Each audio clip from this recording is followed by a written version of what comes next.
Okay, this is Francis Brabazon. Men are born and die and are reborn until they die into the deathless and are never born again. But one man, being birthless and deathless, takes birth again and again because of the cry of the world for relief from the burden of living and to mirror himself in the tears of his lovers. So here's what Judy called me last week and asked if I would come and share this Baba's birthday here in Seattle. And I thought, well, what should I talk about? And I thought, well, I'll share some of my exchanges with the Mandali that were pivotal in my inner life with Baba, and any kind of and some of the intuitions and direct communications that I got from Baba in my own life. And I hopefully that will jog your memories, and you can, as we go along later on, maybe you can share some of these exchanges or messages from Baba that have been instrumental in your lives with Baba. So I was thinking of several things to share, and the first thing that came to mind is the first communication I got from Baba after my experience of Baba in January 1968. So this was months after that. Baba conveyed something to me, and it became really kind of the blueprint of my life with him. And I thought it would be easy to share, but then when I started unpacking it, I discovered it's a little more complex than I thought, because it really unfolds over decades. But I'll just say that I actually was born in New York City, but I grew up in Tacoma, Washington, the great, Pacific Northwest. It was very beautiful, idyllic life. I mean, I had a wonderful childhood. And our house was near a bluff about 300 feet above Puget Sound. So we had a beautiful view of Puget Sound. To the east was the view of Mount Rainier. And to the west was the Olympic Mountains. And as it turned out, there were a whole lot of young guys my same age in the neighborhood, and we just biked all over Tacoma, the woods, the beaches, and everything. And we had really a wonderful time. We'd come in for meals and then go out again. That was the 50s, maybe the 60s too. That was a great time to be in the Northwest. But anyway, when I was 18, I went off to college in New York City, and I got the shock of my life because I saw how the other half lives. That New York was so sped up, rushed. Everybody was rushing around, and it was very impersonal, and people were rude and everything. And it was very disturbing initially for me in New York, but then I eventually grew to love New York and its people. But coming directly from this kind of heavenly life in the Northwest and hitting New York I was not prepared for that. I mean, I know I don't want to hurt Jeff Aspel to, talk about his hometown or something like that. Oh, no, it's good. I grew up there all my life, and I could never get used to it either. And that's the God's honest truth. So anyway, I'm skipping over things, but after 3 years of college in New York, I found myself in a very depressed mental state. I mean, I was agonizing over what I was going to do with my life. I didn't have a clue. I didn't have any, I hadn't contacted any higher purpose to life. I mean, I felt love is the most important thing, but, is there anything higher than going on here? I was not able to experience that. So that was very depressing. I was very nostalgic about my childhood, in the Northwest. And that was pulling at me. I felt kind of ashamed, and I felt bad about many of the selfish things I'd done in my college days. I was a little bit reckless. Thank God it's given me compassion for people. All the things I did there today, back then, I can't hold against anybody else because I've done them myself. And at the same time, the Vietnam War was going on, and I was not going to have any part of that. In fact, I rejected that altogether. So I was kind of rejecting the present as well. And then in January 1968, are you folks able to hear me okay? Yes. So in January of 68, I heard of Baba. I mean, I went to the first Baba meeting. I won't go into that. I've spoken about that before. But Baba appeared to me and changed my whole life. I was lifted up out of this overcast mental state that I was in. And it was like, you know, when you're taking a plane and you go from underneath the clouds and you finally come up above the clouds and there's this realm of sunlight. I was in that state, and I stayed in that state for months, a kind of prolonged honeymoon. But then eventually I came down back to my mental turmoil. But this time when I came back, I at least knew there was a higher purpose to things. And so I struggled in that state for a while with Baba. And then one day, this is the first communication I had with Baba since that first night when he appeared to me. And this might have been before Baba had dropped his body, but this was the communication. I'm sure all of you get, like, you know, over the years I've heard people get intuitive flashes from Baba. Sometimes it's nonverbal, sometimes it comes out as words. But what Baba flashed to me is, in every moment, there is always something loving that can be done. And in every moment, there's always something loving that can be done. And in that turmoil, that was a great assurance. And I know, well, I can be loving, I can be helpful, I can be generous, I can be caring. And this, it actually became a blueprint for my life.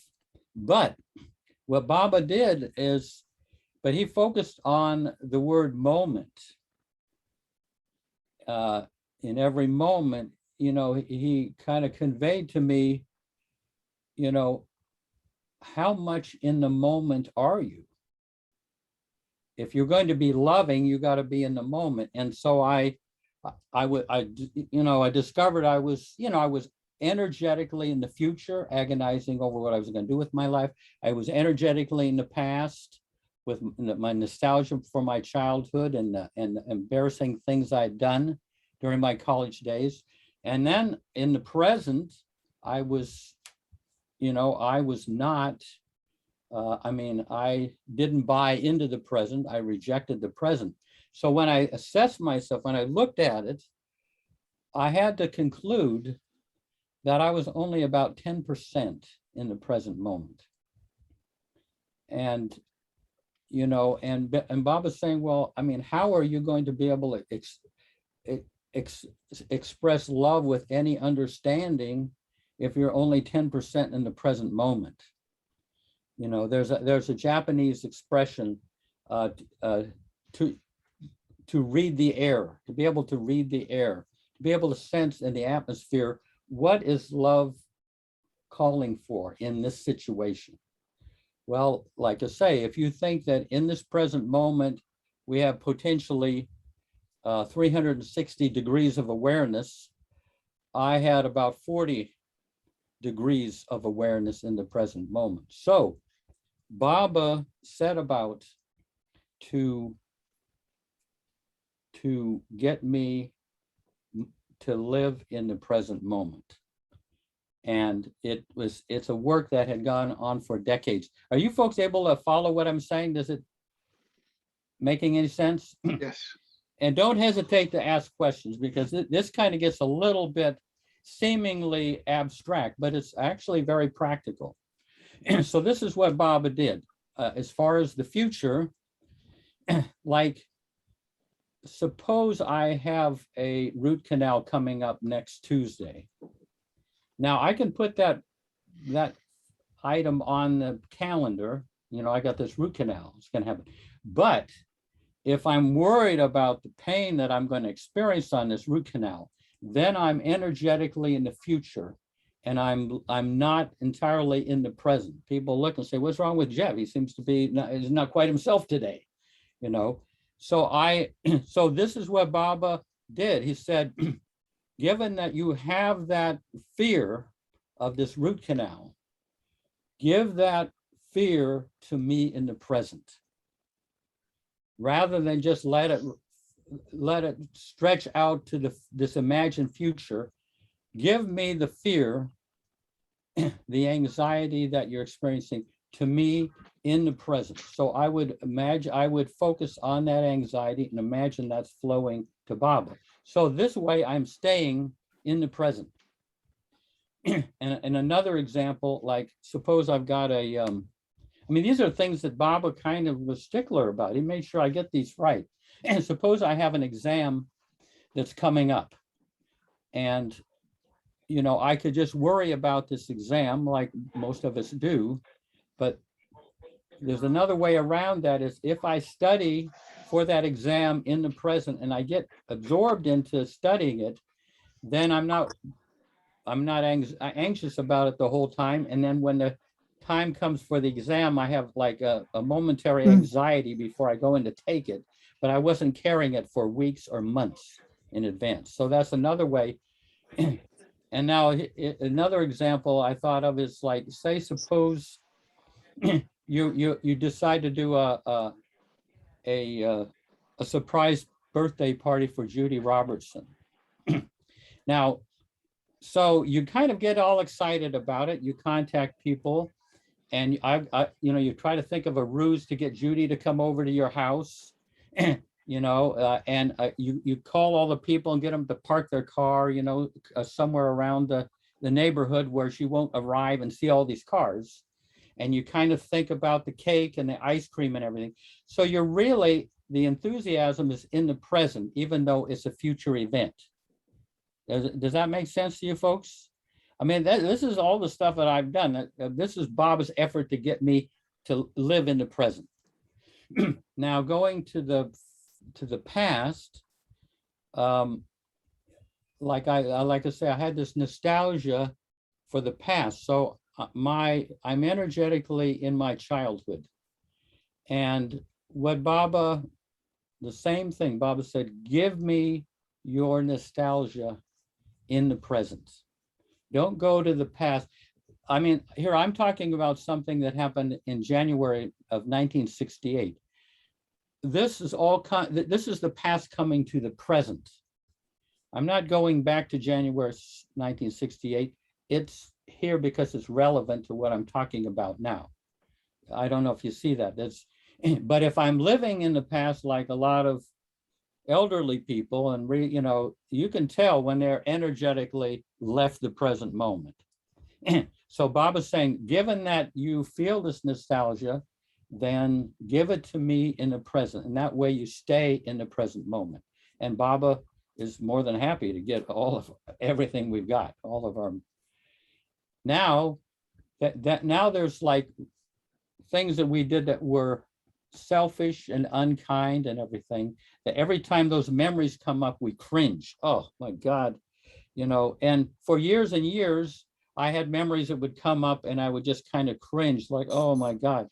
Well, Baba said, send my love and my name toward those memories. When that memory comes up, send my love and my name toward that toward that memory.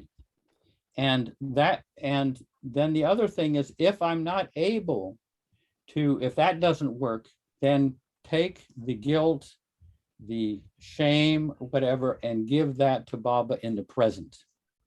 And in that way, or after decades and decades, I've changed my whole relationship to my past, because just by doing this, I don't cringe every time I think of the things I did back then. It's, my relationship has changed with it. And also one of the things that I discovered along the way is that all of the unkind and things that we have done to people and everything, and maybe the addictions, whatever, is part of our empathy for our fellow beings. If we never did anything wrong, we would just wonder, well, why does that person behave that way? Why are they getting into drugs? Why are they getting into this or that? I mean, all of our weaknesses, Baba turns into empathy. So that's another way of kind of detaching from the power of the past, our past deeds, casting a shadow on the present moment. Now, the third thing is I was rejecting the present. And what Baba had me do with the present is I had to lower my expectations of my fellow beings, what they do. There might be trampling on my most cherished values, but if I let them, if I can not expect others to live according to my cherished values, I can then engage in the moment. I can engage with other people rather than being critical of them, rather than being judgmental of them. And I mean, it took me 20 years of lowering my expectations of others so I could enjoy my fellow beings. And so I came out of that with the idea that to say yes to experience. Whatever happens, say yes. And then, because it's all Baba's will, say yes, and then I can say no. For example, someone may be outside here and they may be abusing their son. I can say yes to that, but then I can say no and try to intervene and break up this abuse that's going on. If I don't succeed, I have to then say yes to that. I don't know if this makes any sense, but I'm giving you the kind of anatomy of the present moment as Baba has, worked with me on it. Jeff, can I ask you something Yeah, now? yeah, You go want me ahead. to wait? No, you go ahead. You've brought this up many times and I still get snagged on, okay, you just said, you see a mother outside the window there abusing her child. And you suggest we say yes to that because that's what's happening? Yeah. Is that what the yes is to whatever's happening, even though Yeah. I may or may not like it, or I may have a judgment or not, Yeah. or I may make Baba happy or not? That doesn't matter. All that matters first is that I accept whatever is. Yeah. Period. Yeah, you accept what is and then see what your heart wants to do with that. In other words, you say, yes, this is happening. Yeah. That enables you to engage in that, what's happening. And then your heart may try to persuade them out of what they're doing. If you don't succeed, then you have to say yes to that. I don't know if that makes sense, but I don't know how to quite word these things. And so the second part is, what if I see it and I recognize it and I don't choose to engage in it? Is that not beneficial? I mean, if I see something that I don't agree with, okay, I see it. Do I need to engage in it to change it in some way, or can I walk away from it? Good question.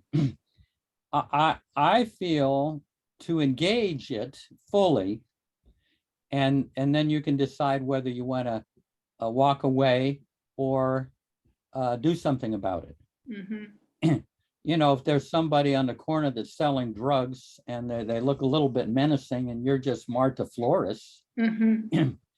you can see what's going on, and your intuition may say, you better get out of here. Yeah, This, you know, yeah, okay, yeah, but Thank you're you. not, it's kind of not the normal thing. Knee-jerk reaction is to judge yeah, and to criticize. And this is going forward with, it's painful to engage with it. But I think in the long run, it's more painful not to engage with it. To just, you know, put up the cross, you know, that's the, Well, I think since you've been bringing this up, I've had a change. I mean, it's made me recognize that I would see something and I would go into judgment immediately instead of acceptance of this is what is. I would see that drug person and I'd go, oh God, I'm getting out of here. I hate drugs. But I would judge it. I wouldn't just say, okay, this person's doing drugs, that's information. It would have some judgment around it usually. So since you've been bringing this up, I've been recognizing that that's my pattern, which I guess is the first step to changing anything. yeah, beautiful. Brother Yeah. Jeff, Yeah, Brother Jeff, Rosie, may I yeah. ask, may I ask, nice seeing you again. It's apparent to me that this story is bringing out different aspects of each of our lives. For me, it's like, it's really beautiful because we may see it in different ways, which I think Baba is working in us. And so that's the first thing I want to say. So thank you for the topic. I just wanted to know, were you struggling, you know, like letting go of everything to give it, you know, because we always want control of our lives. Was that a struggle for you? It's been for me, because your story has really helped me see giving everything to Baba, you know, letting go and trusting that he'll handle it. And at one point in my time, I think I lost my faith in God, and that was kind of scary too. There's other things been happening. And also I'm dealing right now, having to write an apology of hurting somebody really deeply. And I remember you said hurting people. So I really got that too. Oh, I lost it. No, okay. Okay. Oh, sorry. Anyway, okay. Oh, Well, that's in the present. Okay. Yeah. oops, Patty. sorry. Yeah, that's okay. Yeah. We still love you.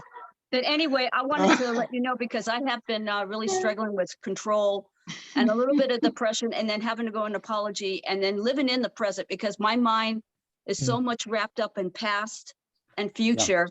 I can definitely relate to where you're coming from. And then my thoughts, what I create, and I'm trying to let go so I can try to work towards my true self.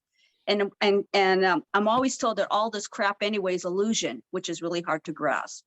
So I just want to say thank you. And I just wanted to get your feedback. Did you ever feel like you wanted to be in control of your life, and that was part of your struggle? And Baba was saying, just let go. Yeah, now here's one thing that I gathered from Darwin Shaw, immensely helpful, is Darwin used to say Baba's being is impressionless. So anything you give to Baba, any weakness, even your strengths you give to Baba, your impressions get dissolved in his being. So you're freed of that. You get freed of them, but you're getting free of them just layer by layer. Say, suppose you give this pain that you've created to somebody, you know, recently, give that.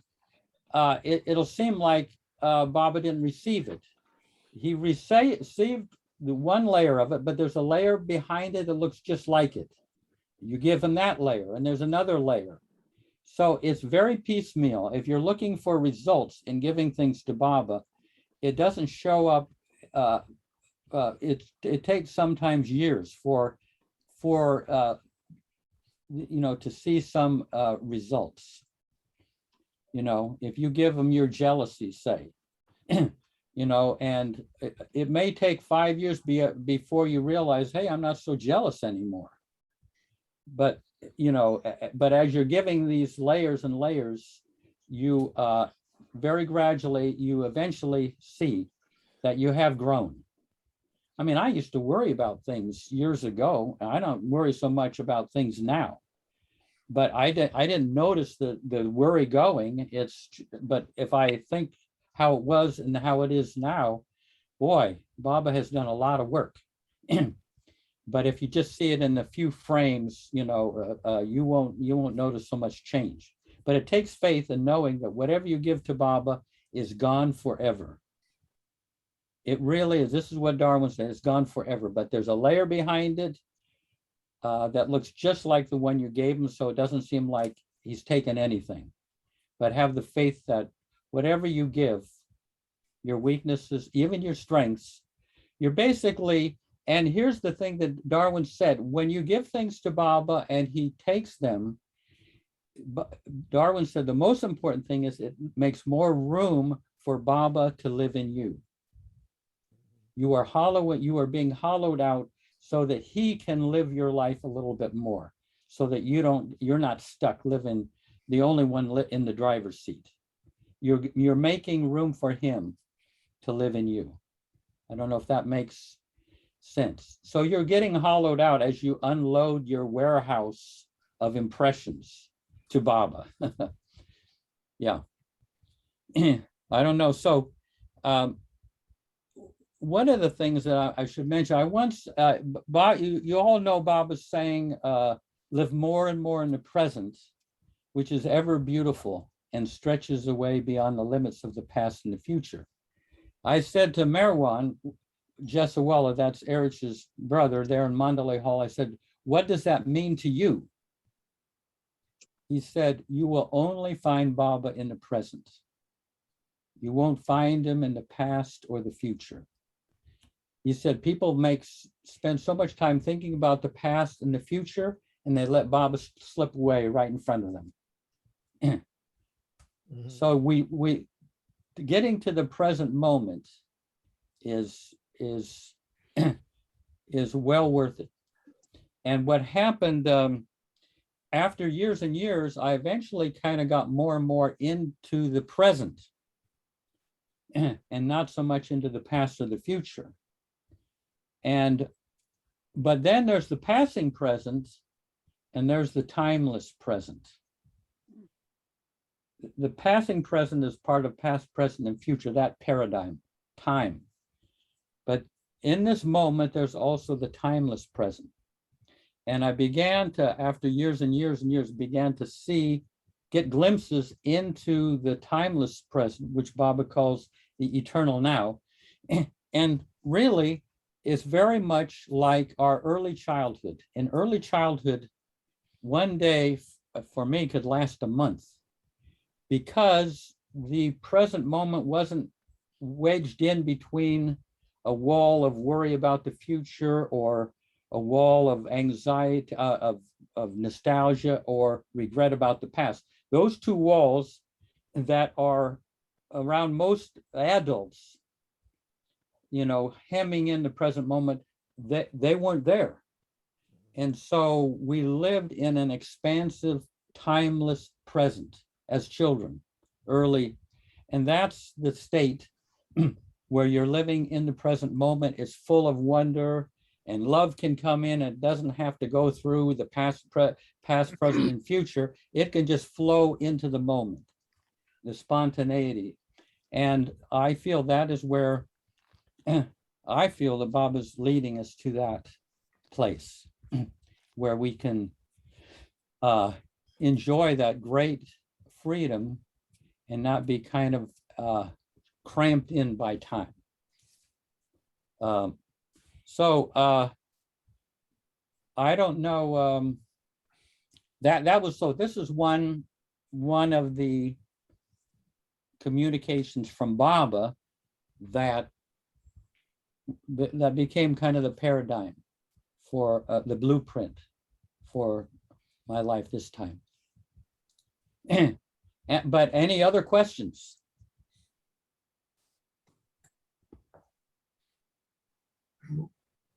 What about Ram Nori? I mean, he's just sitting there in Pune, at a Starbucks. I mean, Baba's not talking about that kind of present moment. I mean, that's. Well, Starbucks is not open yet, and it's only 6:44 a.m. Oh, okay, okay. And now, Um, does hey, anybody, Jeff, I have a question. yeah, Actually, I just got a message. I don't know if you heard it or not. I believe Zoe Newell had a stroke. who? Zoe Newell, Really? I just saw her she's in yesterday. ICU. Yeah, I just got a message. She just gave a concert this morning for Beloved Archive. She and Jamie were the guest Wow. on their Yeah, the message birthday sadly celebration. Zoe Newell had a stroke and is in the hospital ICU. She was Oh. acting very strange at that concert. My God, wow. I was Was there. she? Tina, And- was she acting strange? Yeah, she was like unable to find her words, and My God. I Wow. just Oh my God, that was just hours ago. I can't believe it. Wow. Yeah. Zeke just said she had had a stroke a year or so ago as well. Uh-huh. Oh. Wow. Oh, really? I didn't know Yeah. that. know that for sure. It Oh. seemed to me that I thought there might have been something Oh, wrong. wait, she just said she doesn't know that for sure. That's what she remembers. Uh-huh. So- Thank Yeah. you, Rom. So Thank you here, for telling us, Rom. Yeah. Well, I don't know if it is true. I just got a message, so I don't know. I would believe it is because she was acting very strangely Oh, Yeah. Bob. at that concert. Oh, yeah. Wow, I know, and 85% of the Baba lovers are from our generation. Sorry, And- who was that? I'm so sorry. What just happened? Zoe, yesterday when Zoe and Zoe was there and Jamie Newell sang, Zoe, his wife, had a stroke. This morning. Oh, Yeah, that was just this morning. Yeah, By Oh, Pacific wow. time. yeah. Yeah, Wow. she was actually giving a talk and she suddenly stopped. She couldn't find words, and like Tina said, she was talking very slowly and she suddenly stopped and said that she had to. She It- couldn't find the right words. She was like stammering and Yeah. searching for words and Jai just Baba. acting very strange. Hopefully she got treated right away, because they say if you get it right away, it's a big difference in it not being too damaging. Mm. Yeah. Oh. So any other questions about what did this, Judy, did that make any sense to you? Were you able to, did it seem abstract or what I just said? It makes sense to me. And what I especially appreciate is something that you shared with me years ago, that you shared in this talk. And it was Baba telling you, and I don't have the direct quote, the exact quote, but that every moment is an opportunity for love, to give love, to engage in a loving act. And Yeah. that for me has been such a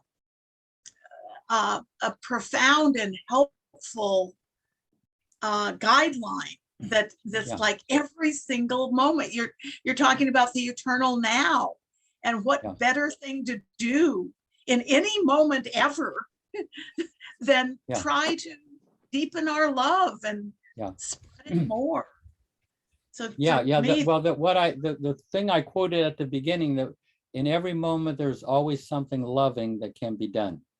That's what Baba communicated to me, and it's reassuring. I mean, we can always, even if you hold your tongue and not lash out back at somebody, and you're left in frustration, even that is expressing love in that moment. Hmm. You know what I mean? Rather than just retaliating, you withhold. Darwin talked about, this is a critical thing. Darwin talked about creating inner space between your consciousness and your reactions, so that you can choose a response rather than going with your normal reactions. You draw upon your heart rather than your your sanskaric reaction, the reaction of your conditioning. So it's getting some inner space there. So we're not just, if you insult me, I insult you right back. I got some space where I don't have to do that all anymore. I got some choice. I have some options in how to respond to you. You know what I mean? So that's, but yeah. And Jeff, you were asking for questions, and I'm wondering if you would share some of the deepest insights or sort of inner Baba treasures that you may have received from Eruch. I know you had opportunities over the years to spend a lot of time with Eruch. Yeah. Well, here's an interesting one that just comes to mind, and it's I used to go to, every year I would go to India, and I would get together sometime during my stay with a guy named Craig Ruff. And Craig Ruff lived in the trust compound. And there was always problems going on there. And I hear I'm coming from the center. There are always problems and, dysfunction happening around all Baba places. So we would get together and compare notes. And he would tell me what was happening there, and I would tell him what was happening here. So we're doing our usual thing. We're outside, one of the little tables outside from the trust office, doing our usual thing. And Eruch comes out, and he's got a call, so he's kind of comes out and he has to walk down the veranda. But as he steps out from the trust office, he looks at us like we're a couple of conspirators, and he says, "What are you two guys doing?" And Craig Ruff says, "Oh, Jeff's telling me about the problems at the center." And Eruch looks down at me. I'm, sitting. He looks down at me and he says, "Jeff, are you still having problems?" And what he said, this is what it came from, this was the last thing Eruch ever said to me. It came from Baba through Eruch into my lap. And I knew exactly what he was saying. Are you still having a problem with problems? That was my problem. I mean, life is problems, but there are periods that are not problematic, but to have an environment that's not going to have problems is just naive. And I was trying to get this harmony at the center, and we just couldn't get to the harmony. What I felt was the harmony. But Eruch said, are you still having problems? And I haven't had a problem since of that. I mean, we're talking about maybe 20 years of problems. I mean, up here. And so don't have a problem with problems. That, life is made up of problems. But at the same time, it's also got some nice smooth vistas that you can enjoy. So that was one thing. Here's one thing that you might find, this was very helpful with an exchange. The Mandali, they could say something very casually and it could be life-changing. Why? Because, they have Baba's divinity right there. So this is a scene that I was a part of back in the mid-70s. It took place at Meherzad. Mara was saying goodbye to this woman who was coming to the end of her pilgrimage and was going back into the West. And I was just standing there saying goodbye for the day, and I was going to be going back to Meherbad.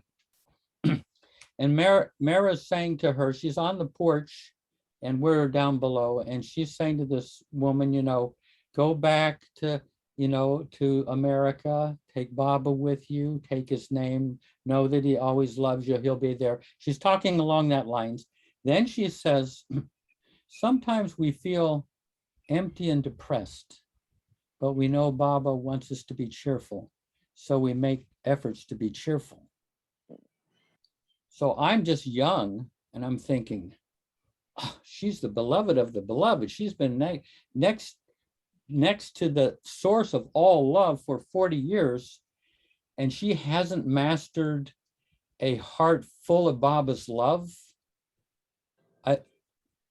what came to me is love must be something different from what I thought. Because Mara is the most loving person I had ever met, radiating love, but her experience of herself was what could be empty or depressed. So after that, I never felt bad about being empty or depressed again. I took it as like these seasons, you know, that springtime, you know, everything is alive and coming into bloom, but then you hit summer and everything, you know, everything is dried up and the scorching sun. Then you hit fall, that cools down. And then in winter, everything dies back. These are the seasons of our moods that pass through us. But love is, I mean, from what Mara said, love is on a different track. It doesn't have to do with how we feel. For example, I mean, if you think of your soul, the love in you as the Earth's atmosphere, all of our moods and feelings and emotions are like weather systems passing through the atmosphere. They're painful and disturbing, but if you identify with that storm, then you get buffeted all around. But let them go by. So that was immensely helpful to me, because one of the things that, like Arnavas said to Baba one time, that I'm not able to feel you. And Baba said, I didn't ask you to feel me. I asked you to love me. So love is something different from feelings. Like, for example, I could, you know, example I give, I could be very depressed right here, horribly depressed, and someone out here could crash into a telephone pole, and in a moment I'd be out there trying to help that person and get them to the hospital. So love was not dependent upon my mood. My mood did not prevent me from doing something loving. It's on a different track. Baba said, this is a great quote. Baba said, emotions and feelings are only the creation of energy and mind. Love is the creation of the soul. So it's on a different track. In other words, I feel personally, the Baba lovers are much more loving than they actually realize. There's this warmth that's radiating, and it's always there, ready to be expressed. And I see it, but there's a line from Rumi where he says, "You're so obsessed with the bad stitching on your sleeve that you fail to see the magnificence of your own garment." So we kind of get, oh, I'm a lousy person and I'm unworthy, and that, where we got like all this love that just behind us. Baba is there behind each of us with that warmth.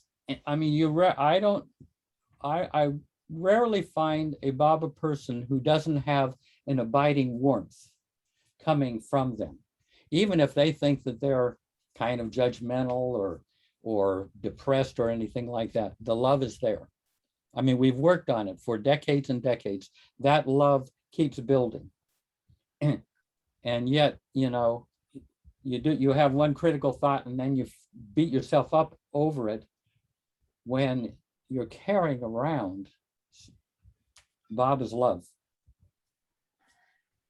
Mansari said, if I have one of my lovers in a city, that city is protected. I mean, that's incredible. I mean, Baba told her that if I have one lover in a city, that city is protected. Why? Because Baba can just elbow you out of the way and come right in and do whatever he wants and then let you come back in again. We are available more than we think. Jeff, I just thought of something. Yeah. You know, when Mani said that, when Baba says, don't worry, be happy, it's because Baba's already given us the ability not to worry and be happy. So then my thought is, if Baba says to love one another, love him, then he's already given us the love to do that. So I'm not coming from my ability or inability. I'm coming from the love that Baba's already given me to give out to all of you in the world, or whatever the situation is, which takes it from a teeny little me into the infinite Baba. You know what I'm saying? Yeah. I Beautiful. mean, that kind right? of changes it when I think of it that way. When I think of it coming from me, it's so me. But when I think that Baba's given me the love to give out, so in that case, it's divine love coming through us. And so what you're sensing in maybe Baba lovers or human beings is what you live by, Jeff, which is you see the divine love in all of us, right? Yeah, I mean, like I say, we are more loving than we give ourselves credit for. I mean, we are more steeped in Baba's love than we give ourselves credit for. And there was one of my favorite quotes of Baba that I kept in my wallet until it eventually shredded and was seen no more. And it affirmed some deep truth that I felt, where Baba said, all differences between one another are merely superficial and cannot affect the love we feel for each other deep down. We already love each other, and it's not that the love grows, that the sanskaras, the clouds that block the sunlight, just get separated. On a cloudy day, we say the sun isn't, you know how the Northwest is. On a cloudy day, you say, the sun isn't out. The sun is out. And as soon as the clouds lift, you realize it was there all the time. That love, Baba's love, is always there in us, activated, and it's just a matter of parting the clouds and it'll come through. It's not like love has to grow. It's just that the sanskars need to diminish, so to speak. Yeah. Brother Jeff. Yeah. Can you elaborate a little bit more, please, on maybe where thoughts and feelings, how would they intertwine into that love? And maybe I'm just ignorant, but I would like to get your feelings on that, so to speak. Yeah, feelings get conflated with love. Feelings are just a vehicle for love to be expressed, but feelings are also a vehicle for the ego to it. The ego can express itself through feelings also. So feelings are what, they're a great vehicle for love, but you can't just trust them entirely, because the ego can be expressing them itself through feelings. In the same way, thoughts are tangled up with that. Thoughts are kind of the superficial level of feelings, you might say. So love is something, I'm just saying, this is just what I've gathered. Love is different from feelings. Feelings are at best a vehicle. At worst, the feelings block the flow of love. But it's very hard to, I don't know if that rings a bell, but it, yeah. Thank you. That's why Baba said to Arnavas, I didn't ask you to feel me, I asked you to love me. Oh, there's a hand up there. Janet. Is it Janet Jacobs? No. Yes, it is Janet Yeah. Jacobs. I just got the email late. But Yeah. Jeff, when you're saying that, I'm thinking of something that we've talked about in Effort and Grace before, and that I've heard you talk about before, and that's like the layers of the heart. The heart and the deep heart and the soul, and what comes out of the soul are the divine qualities, and they get generated through to the deep heart.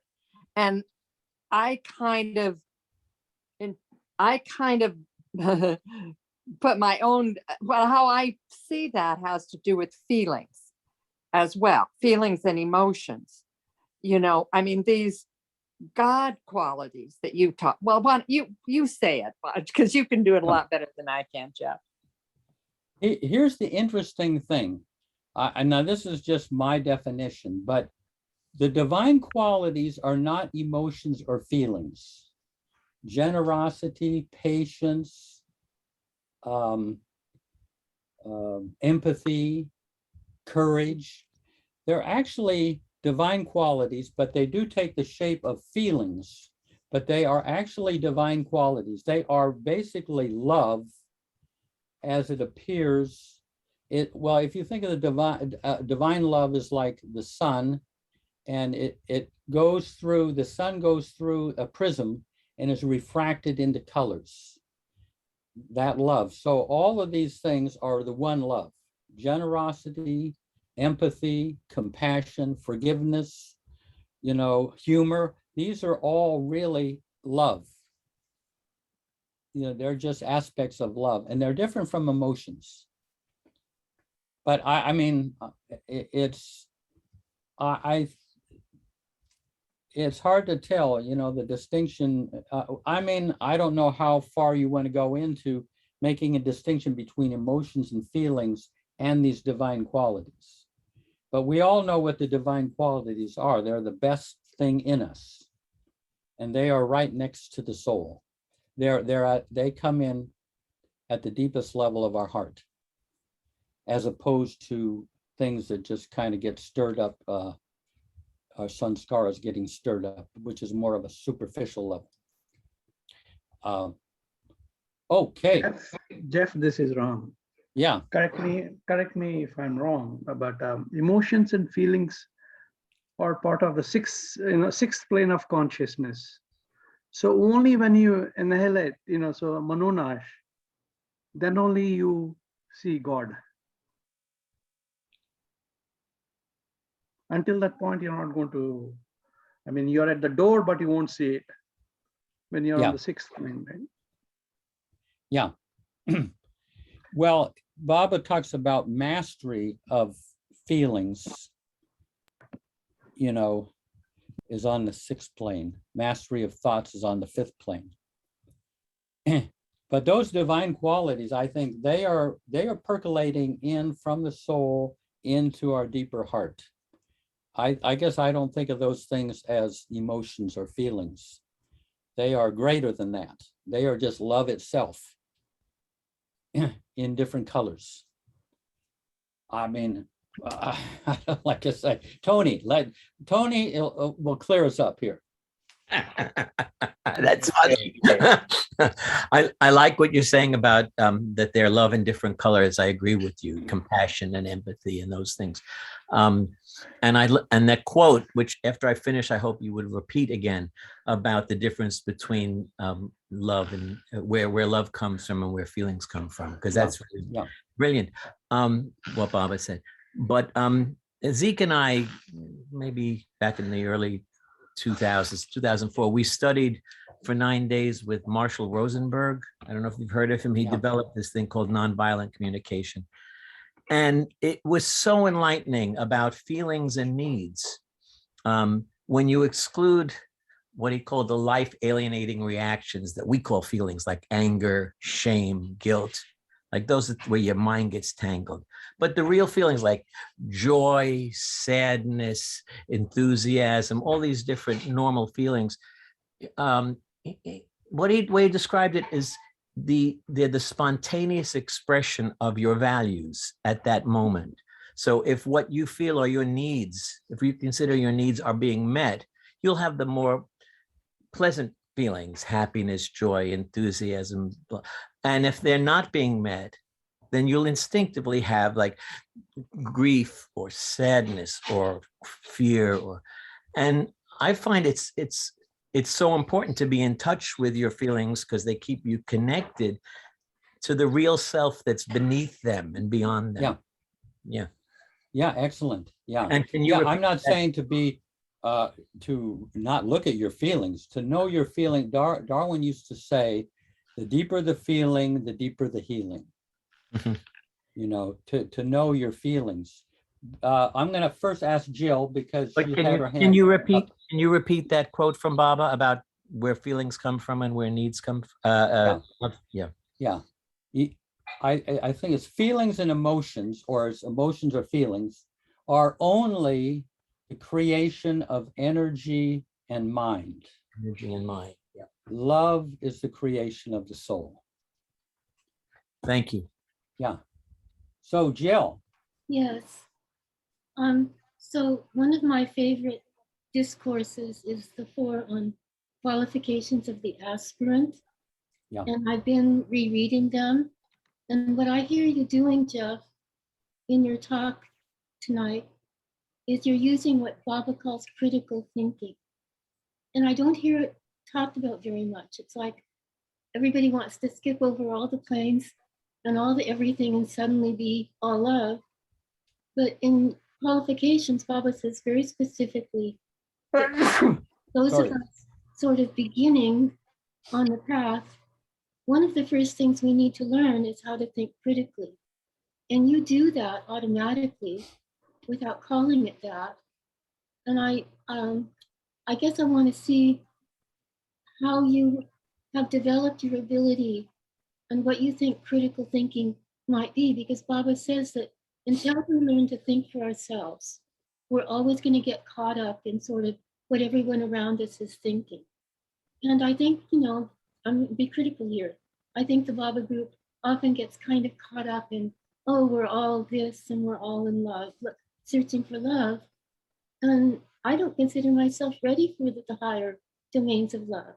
I'm still struggling to sort through and learn to use my mind in order to sort through things. And so that's what I wanted to say. Yeah. Yeah, I mean, one of the things that Baba, when I was talking about getting into the present moment, Baba was saying to love with understanding rather than just kind of loving and just putting the love out there, to know, to be empathetic, to know what's being called for. That takes kind of a little bit more of a sensitivity. What is this little boy that's over here? Where is he at? And you might spot that he's lonely and he wants someone to play with him. His parents are somewhere, gone off somewhere. So you pick up on that, and that draws out, that one of the divine qualities of adventure, of fun, lovingness, and so you respond. One of the things that the Mandali, I felt with the Mandali is that they were able to get over into us to experience how we experience ourselves, rather than seeing us through the lens of themselves. They were able to get over and see how Jill is doing. How does Jill feel herself to be? Not what, and the self-reference has been removed. Or how does Jill feel about me? No, how does Jill experience herself in her life? And is there something that I might be able to share with her that might be inspiring or helpful? So most people, I'm just saying this simplistically, most people are maybe 95% aware of their own presence and 5% aware of the other person's presence. And that's got to be reversed. And in a way, that's what the Mandali, they were aware, almost entirely aware of us, because and only partly aware of themselves. They're looking away from themselves, not through themselves. I don't know if that makes sense. Yes, it does. Okay, Jeff. It makes tremendously perfect sense. Tony mentioned Marshall Rosenberg's work. That is really phenomenal work, and it is parallel to what you said, Jeff. Look, and also what Jill is saying as well. And what you're saying, I hear, is to take on the divine attributes of Baba. You call it qualities. You also mentioned attributes.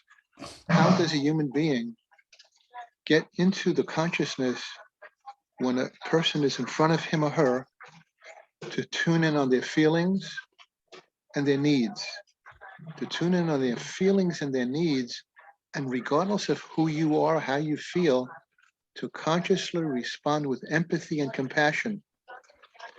To be able to do that can take many, many years to continually, consciously respond with compassion and empathy, regardless. And one other little thing, when you see somebody who is manifesting the symptoms of a stroke, and it does take some practice. A, you got to know what they are, and B, you have to see it. C, even when you see it, you don't always recognize it until you learn to really, really become that familiar with it.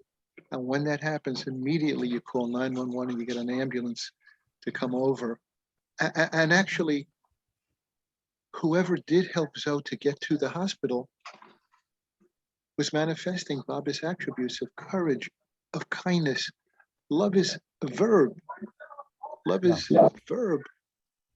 How does a human being consciously get into the habit of responding with compassion and empathy and take on the various attributes of Baba, of God, as you so beautifully said? It's something that really is quite a challenge. How does a person take on the divine attributes of Baba? For me, it's to be as compassionate and as empathic as I can, no matter who and what is in front of me. And there's a lot of negativity that can happen within a month in anybody's life, even if you're living in beautiful North Pacific Seattle. What to say of New York City, where Tony probably is. Yeah. No, empathy is very, I mean, this is what our country lacks today on all levels, governmental levels, social levels, to feel what other people feel so that you know what how your words and your behavior affects another person. It's not like, oh, that's their problem. You know, I'm going to be myself. No, we have to know how what we do impacts others. We had a nonviolent communication workshop on Baba's Zoom a couple weeks ago. Mm-hmm. Yeah, it was. Yeah. Let's go for Marta here.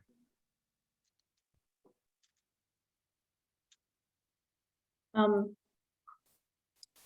was thinking, could everybody mute, please? I'm getting a lot of background noise. I don't know where it's coming from. Could I hope everyone it's not mute? me. I'm going to use it a personal example because it's right in front of my face. So Jeff, what if what I see in the other person is so painful, I can't hold it? Like, I think of my niece living on the streets in LA by herself, okay? I go to bed at night, I'm comfortable and warm, and I start to think about her, what she's feeling, she's scared, she's cold. I'm making up the story, whatever my story is. Yeah. So I've had to work with that because I give it to Baba. And then I say, okay, Marta, you gave it to Baba, so don't lay there and think about it over and over again, because you said that you had faith in Baba and you were giving it to him. But yet sometimes that pain of projecting what she may be going through, or any given person in any day at this time of life could be going through. And sometimes that pain is so intense, I can't hold it. I don't want that pain. It's too sad. It's too much. Then what? I mean, I know the answer is always to keep giving it to Baba, but that's just an example of something in my life. Like, okay, I get what you're saying, but how do I do that when it's so painful to hold their pain, or someone else's pain, or Zoe's pain, or the people in Ukraine's pain, or all that? Yeah, I think, I mean, we build up a tolerance for that, but we shouldn't take more more on than we can and still be responsive to life and still be loving. I mean, your own heart knows just how much pain it can take of this world and still be available to the life around you. And you know, someone else may be able to take a lot more pain than you, or you can take a lot more. Other people get irritated very quickly and they don't want to have anything to do with this situation. And other people can be right in the middle of the situation and stay with it and bear with it. So it's very individual. Okay. How much? But Thank the you. Mandali, I mean, I was working on Bao Churi one time at in the back, one of the back rooms of the trust compound, massaging him, and I had him alone. So I had him in my clutches. And I said, Bao, I'm going to quote to you a famous Sufi line, and you tell me whether you found it to be true for you in the Mandali. And the quote is, suffering is he, happiness is from him. Would you say that was true for you in the Mandali? And Bao said, we were only aware of his suffering. Year in and year out, month by month, day in and day out. We were always aware of his suffering. But if someone came to Meherazad, they got the happiness from him. But they were able to withstand, I mean, they're standing next to infinite suffering. And in order to do that, you have to have the tolerance for incredible suffering. And they didn't tell us about this. They were very casual, but they were in great pain. But it's voluntary suffering. Tony. Yes. Hi, Marta. Your question that really struck me, again, from the training we had with Marshall. You can't give when you're empty. And my experience, and based on that training, is you have to give empathy. At a time like that, you have to give empathy to yourself. And when you're experiencing that as your own suffering, you've crossed from empathy to sympathy. But at that point, then you need the empathy and you need the caring, and you have to give it to yourself. The other thing is, recently I had this experience. We're reviewing, I have my hands in many pots, although my focus is on Baba exclusively. So we're doing some Course in Miracle reviews, and I've got something going on, and I happen to notice my self-criticism that happens. And it's like giving empathy to oneself. What I realized, I had to express love to that part of me that thinks it's so worthy of criticizing and being criticized. Yep. And it's amazingly satisfying, because you can actually say, I love you. I love you. I don't care you've got these faults and problems, and treating yourself as you would someone you were giving empathy and caring to. So, and also, because I have a thing going on now with a family member who is become distant. There's a close someone, my daughter, has kind of cut me off. One has to also have, with Baba, you can only get it with Baba, but have a certain amount of healthy detachment along with the love and the empathy. And there's no way, I don't think we can do it on our own, but if we ask Baba to help us, I'm finding he does help with that. Yeah, beautiful. Yeah. Self-compassion is, I've found, incredible, necessary ingredient in this life with Baba. Janet. Yeah, I was thinking about what you said, Marta, and I'm of your same ilk. And when I have something, when something's going on with someone close to me, like my grandson or something, I mean, and I don't know how you would see this, Jeff, or others, but see this, I need help. It's helpful for me to ask somebody else to pray with me for them, and to, somebody else to give it to Baba with me. And And like the whole prayer thing that Angela set up on the Zoom thing, it somehow, it's a lot easier for me to pray for your niece, Marta, than it is for me to pray for my grandson. I mean, to have the empathy without getting taken down by it, if that makes sense. When there are people who are so close to our hearts, for me, I get taken down by it more easily. And so that's just another thought along that line. I'd be interested to see what other people think about that. Yeah. See if Patty, where Patty's coming from. And then we'll come back to that. Well, actually, Jai Baba, everybody, and again, I apologize for my outburst, but that was a good example of being in your mind and not taking that breath. What I want to say here is, I got a quote that I wasn't able to read today because I was in the car and I couldn't get the connection happening for some reason. And I really believe, and I pondered on this quote because it was hard for me to even read it and understand it, but I think it applies here. And what I'm going to say first before I read it is, similarly, I have people in my family that bring my inability up to help and to be compassionate in the way that Baba would be compassionate, or that love, what would love do here?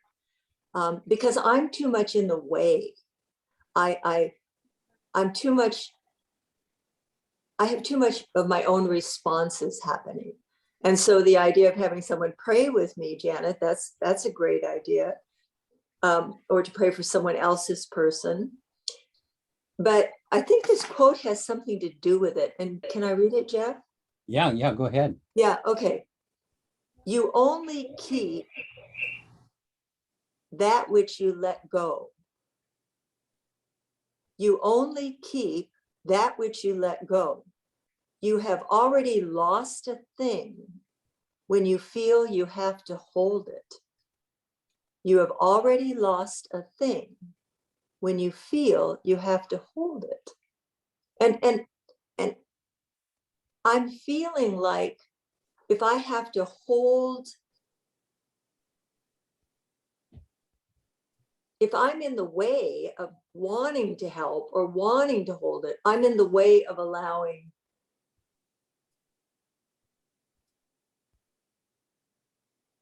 I'm not letting it go somehow. And I think this applies to what's happening or what this conversation is. Does anybody agree with me on this, or am I just way out in left field? Yeah, no, I think that it often, what you resist persists, Right. What you let go, sometimes, yeah, things work out. It's right.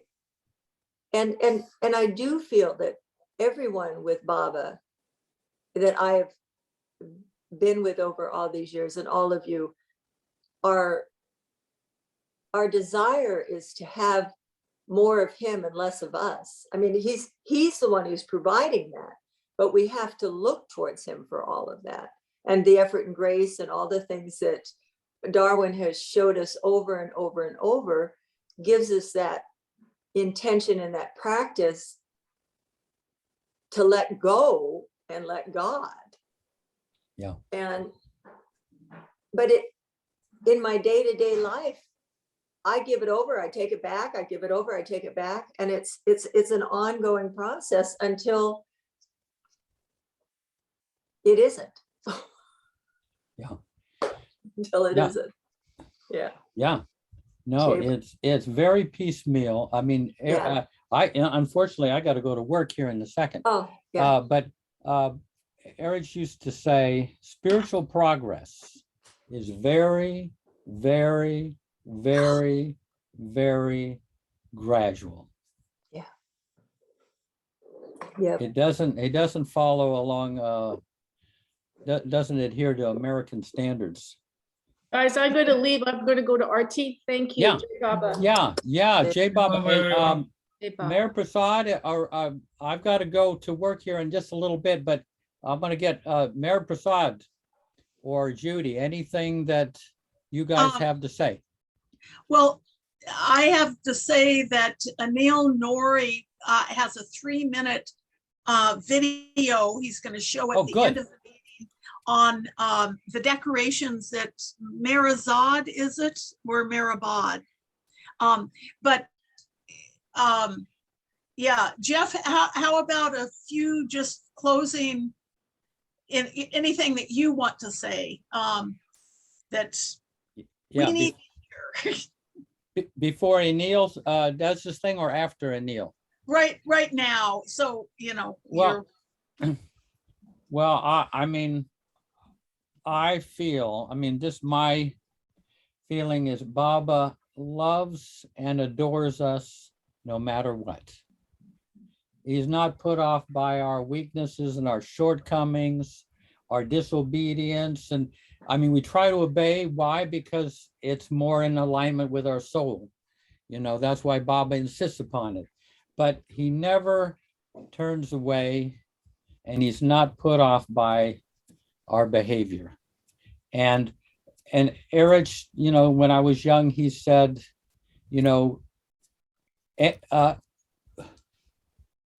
let's see, I got to remember the line. It is a greater burden to Baba to withhold anything from him than to throw on him the worst of yourself. So whatever you have, give to him, good, bad, or ugly, because it's a greater burden that you withhold anything from him.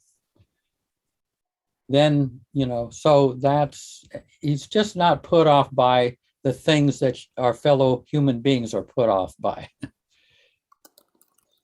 Yeah. Okay. But thank you for inviting me, and it's great to see all you guys and be out in the Northwest. Yeah, come in person next time. As soon as this pandemic lets up, I'm going to be flying into SeaTac. Yeah. That would be great. Yeah. And Jeff, thank you so And much. I want to go to Ivers for fish food. No, I'm just joking. Okay. Jeff, thank you so much. Thank for- you. Thank you so much. Thank you, Jeff. Hey, Thank you, BJ Jeff. Shri, I see BJ Shri. Happy Baba's birthday, Jay Meher Yeah. Baba. Happy Baba's Yeah. birthday. Thank you, Baba. Jeff. Happy Long time no Jai see. Meher Baba. Yeah. Happy Baba birthday. Baba. Hey, what about Anil? Was he going to do something there? So Anil, Okay, I'll do that now. Yeah. and just before that, I want to say, if anybody wants to stay around and still chat, I'm happy to host that if that's something that folks want. Good. Yeah. I just have to go to the I'm night watchman tonight. Okay.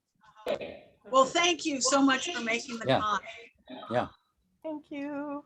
Thank you, Jeff. Thank you, Jeff. Yeah. Thank you, Sure. Jeff. You Thank are you, Jeff. welcome. Jeff. Jeff, I So you feel like guys can see. Thanks, Jeff. really good, Hey, a Baba. really good therapist. Nice to hear your story for a change. Okay. What's Am I ready? happening here, Anil? This is just bunch of pictures that Falu sent. Okay. And suddenly I got like 70 pictures, like one after the other. Like it's beautiful decorations, and then somebody took the pictures and then Falu shared it. So I just put them on iPhone, and iPhone did the rest of the work of putting them together. And everything, I don't take any credit other than picking some music. Yeah. So that's what I'm playing. Okay. Can Go you make for it more full screen? Yeah, I'll make it bigger. Great. Yep. Nice. Oh, beautiful. Wow. This is it. That's inside the blue bus. I mean, the blue bus.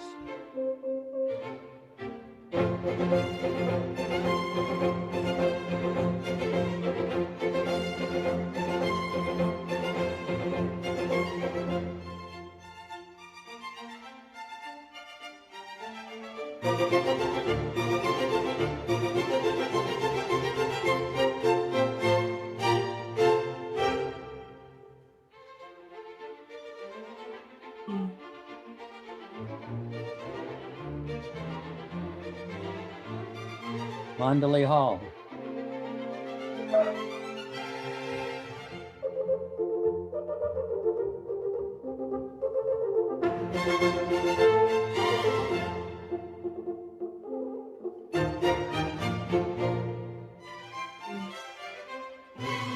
The back door of Mandali Hall.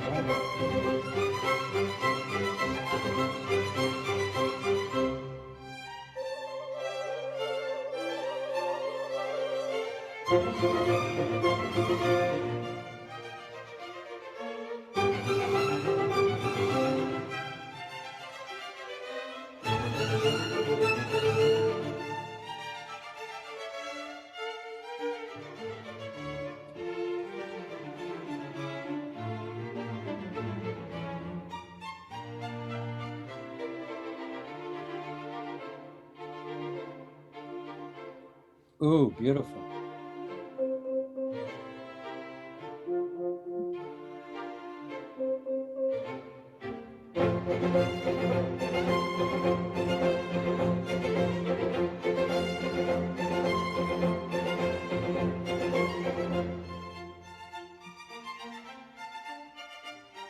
That's Bob, the door to Bob's room. Yes.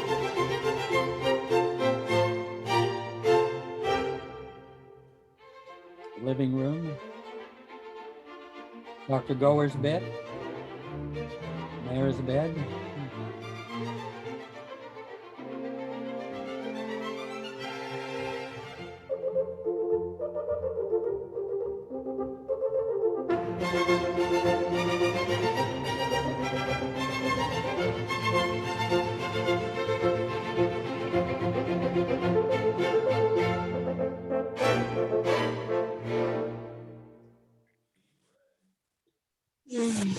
Jai Baba. Hey. Avatar Mere Baba Baba. Ki Jai. Hey. Maybe we all should sing happy birthday to Yeah. Baba. So, That. Take us out of this what's on the screen so we can all see one another again, please. oh yes. Thank you. Thank you. Okay. Happy birthday Happy birthday to you. Happy birthday to you. Happy birthday, dear Baba. Happy birthday to you. Speech. Hey, Shraddha. Yeah. Say bye Hey, well, thank you guys. And Thank come you. to the center soon. Don't stay away too long. You know, it's not going to be there forever, you know. No, we're not gonna be here forever. Yeah.